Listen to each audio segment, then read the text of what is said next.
toivovat käytännöllisempää ilmastokasvatusta. Opettajien ja nuorten näkemys ilmastokasvatuksen kehityskohteista kohtaavat toisensa. Nuoret eivät uskalla puhua ilmastonmuutoksesta aikuisten kanssa ja kokevat jäävänsä vastuunkannossa yksin. Näitä ajatuksia me kuultiin nuorilta, kun tutkittiin heidän kokemuksiaan ja ajatuksiaan ilmastokasvatuksesta 4 eurooppalaisessa maassa CCC Katapult-tutkimushankkeessa. Katapult on monitieteinen tutkimushanke, johon on osallistunut 15–18-vuotiaita nuoria Englannista, Irlannista, Italiasta ja Suomesta.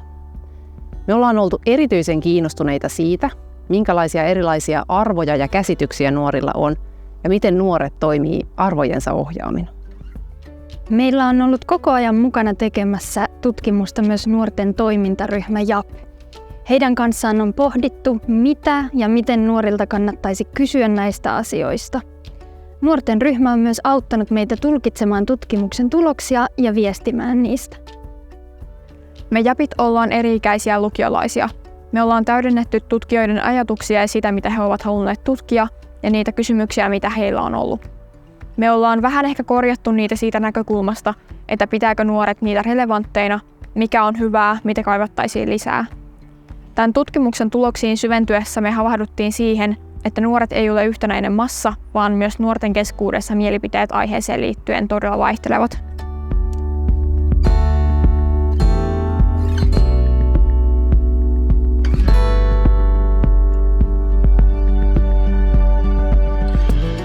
Eurooppalaiset nuoret pitävät ilmastonmuutosta tärkeänä ongelmana, jonka eteen pitäisi nopeasti tehdä jotain.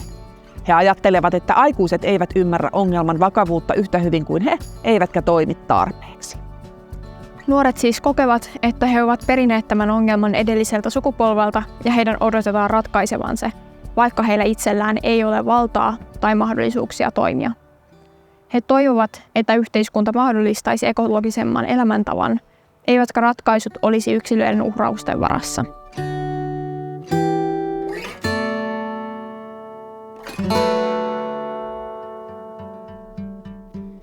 Eri maissa tutkimuksiin osallistuneiden nuorten välillä oli myös eroja.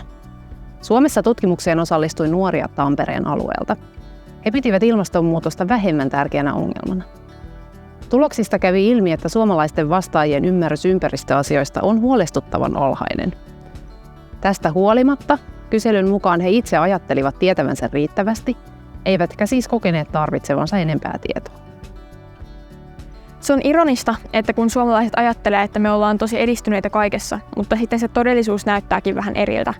Me ollaan huonoja tunnistamaan meidän heikkoja kohtia, ja se voi johtaa siihen, että kehitystä ei tapahdu. Me ollaan romantisoitu sitä, miten asiat meillä täällä on.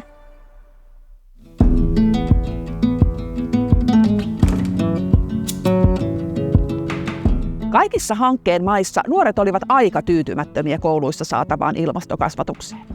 Ilmastokasvatus koettiin tylsäksi, itseään toistavaksi ja ongelmakeskeiseksi. Nuorista tuntuu, että opettajat eivät tiedä riittävästi, eivätkä ole välttämättä kovin kiinnostuneita tästä aihepiiristä. Hämmästyimme kuullessamme tuloksista, joiden mukaan myös opettajat kokivat nykyisen ilmastokasvatuksen puutteelliseksi ja ongelmalliseksi. Heräsimme siihen, että myös kasvattajat kokevat ahdistusta ja haasteita ympäristötunteiden käsittelyssä.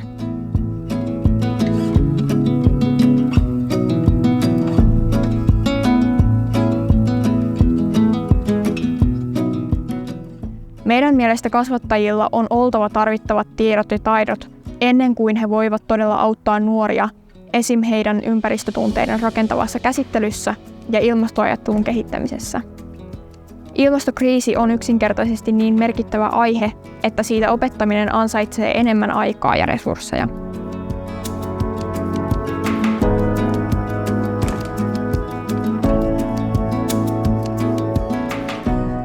Tutkimukseen osallistuneet nuoret toivoisivat ilmastokasvatuksen käsittelevän enemmän ilmastonmuutoksen ratkaisuja sekä heille itselleen merkityksellisiä teemoja.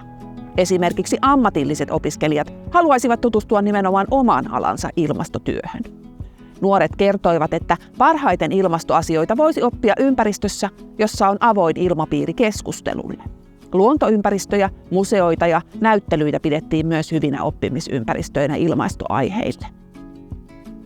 Jappien mielestä yksi tärkeimmistä hankkeen havainnoista on se, että nuoret toivovat käytännönläheisempää ilmastokasvatusta ja esimerkiksi viestintätaitojen opetusta. Haastatellut nuoret esimerkiksi kertoivat, että heitä pelottaa puhua ilmastonmuutoksesta aikuisten kanssa.